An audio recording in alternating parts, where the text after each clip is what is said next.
Guys, I'm not like a super fan of California. I never was. I never try to even, act like I am. I'm gonna be honest here. I'm just not a fan.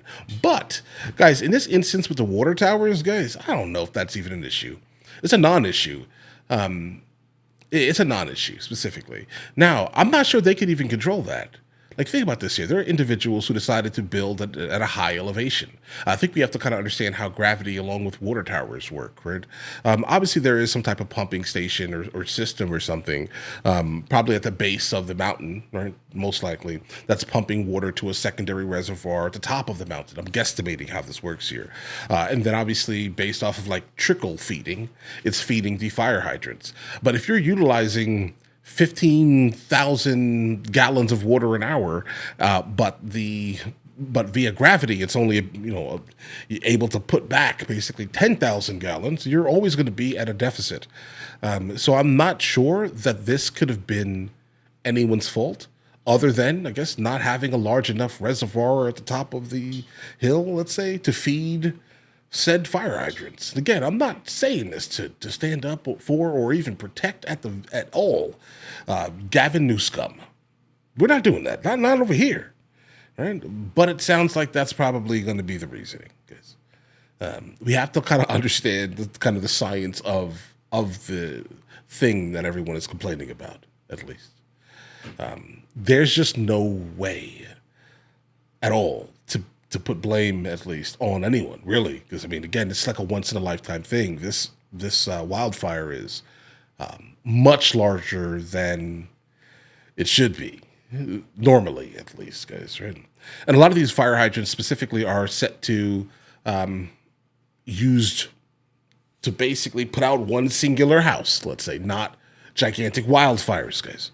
So they are utilizing way more. Like the demand on the water from the hydrants is basically way higher than what's being replenished. So that over time, what happens? You've run out of water in all the reservoirs, including the reservoir that's feeding that reservoir. Okay. And then it takes a lot more time to basically refill this. I'm not sure this is an issue, but either way, guys, let's go and check this out immediately. Name of the video is Joe Rogan's Chilling LA Wildfire Prediction Resurfaces. This is a suggestion via a channel donation. Let's check it out. Here we go. One day, he goes, it's just going to be the right wind, and fire's going to start in the right place, and it's going to burn through LA all the way to the ocean, and there's not a fucking thing we can do about it. An eerie clip of a comedian Joe Rogan predicting the wildfires devastating Los Angeles has gone viral. And Wiley's Chilada.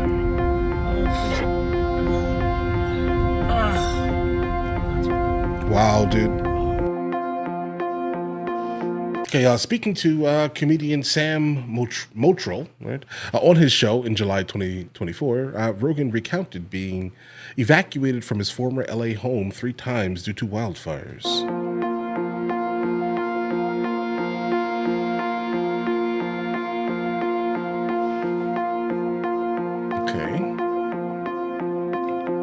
I felt like it could fall apart at any moment. It was always like, I was always waiting for the next earthquake or the next fire. I was evacuated 3 times from my house from fires. Yeah. Wow. Last one, 2 houses in front of my house burnt to the ground. Right in front of my house. What the Yeah, the wildfires were crazy. Yeah, it's scary, right? Scary. When you see them coming, I came home from the Comedy Store, Whoa. and it was like 1 o'clock in the morning, and me and my wife were looking out the window at the fire coming over the hill. And we made an early call. We said, look, if we're wrong, we come back, the house is still here, but let's just get the out of here now. Right. I'm like, that's too close. They weren't evacuating yet. I'm like, let's get out of here. And so we got all of our shit, and we got a hotel in Beverly Hills. And then next thing you know, it swept through our neighborhood. That's horrible. It burnt 40 houses in my neighborhood. And you guys are still choosing to live out there, guys. You guys can't even have guns in any meaningful manner. Get out of that place. Jesus Christ. Dude, it's crazy.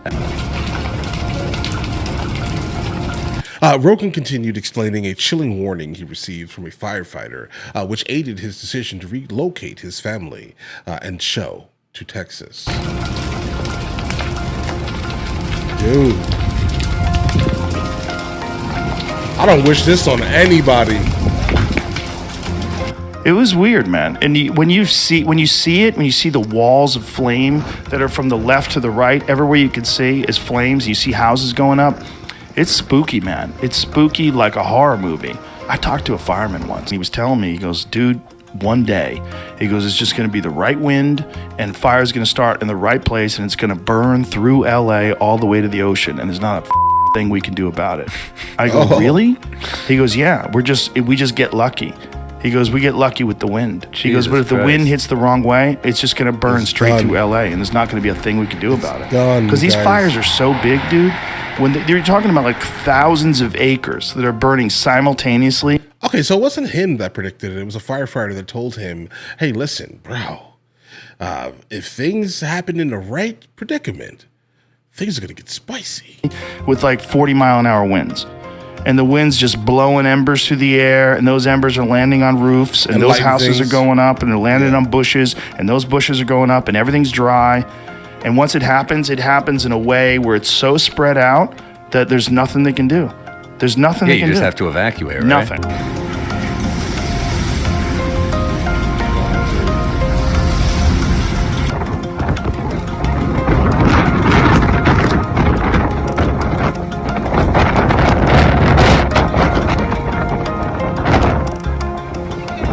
Dude.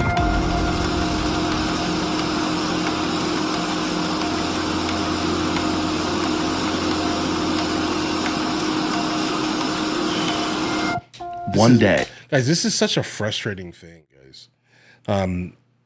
What happened? Like, I don't know the cause. Like, was this just... Don't get me wrong. I do understand that there are sometimes that these things just happen regularly. They happen. The only time I've ever seen these type of things happen were done in like a super controlled manner, right? And never anything that was like this, at least. And we have seen a lot of these happening specifically in California. Like, guys, I mean, I don't know what the draw is to this region. I don't understand it. It could be like a I don't know, a singular focus on social ideologies. Maybe that's what's holding some people specifically there. They feel comfortable and confident in a place where everyone has the same exact thought process. Maybe could be that, guys. I don't know. But if you know that these things are like regularly happening or they have the ability to even happen in the first place in that region, truthfully, I think it's time to kind of pack it up, guys. It's time to pack it up. You'll get better. You'll get better tax rates elsewhere. I understand you like sunny California and the beaches and no actual real weather, right? And I understand that, guys. But experience the rest of America. America, it's beautiful, guys. It's beautiful over here, all right? Outside of Hollywood. I'm a hater. I know I'm a hater. I'm told I'm a hater all the time. But a lot of this just comes from growing up in the '90s, listening to hip hop, and being raised in New York. I don't know. I think of California like New Jersey, kind of. It's like ugh.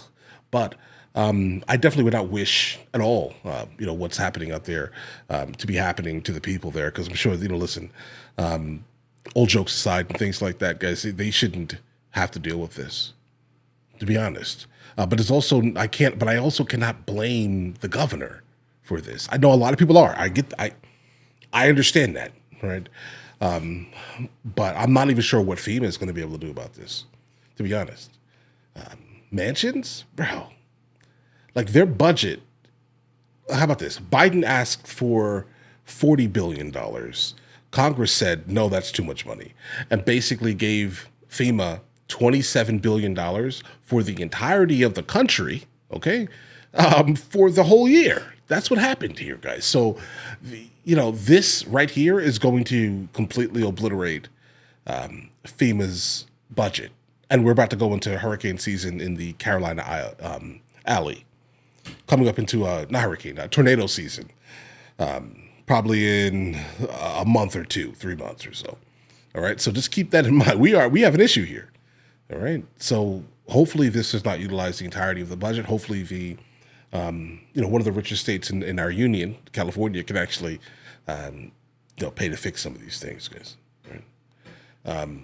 It shouldn't be too hard to kind of raise the funds, because I'm pretty sure a lot of super famous people are being affected by this. So they'll probably donate to some type of cause, I'm guessing, or you can just raise your taxes. Also, that's what you guys do anyway. So do things like that to help and aid the system, the actual people. Gavin Newsom, okay? Help the people. But all right, guys, attempt to have an amazing day. Again, I don't blame him specifically for this instance, though. I'm not sure anything could have really been done. A lot of people don't like seeing these obtrusive, gigantic water towers, right? So that also could be a reason why they weren't there. The people that are being massively affected, specifically due to the hydrant issue, at least, are these uber wealthy people that probably didn't want to see a gigantic water tower in their view. It was messing up their view. And the fact that may be potentially the case, guys, that's the issue. But all right, catch you guys later. The fact that you just made it to the end of the video says a whole lot, actually. We have a couple other channels. Mr. L. Boyd Music, Mr. L. Boyd Movie Reacts, along with Mr. L. Boyd Discusses, where I just generally speak about the things that specifically matter to me. But in the meantime, I'll catch you guys later.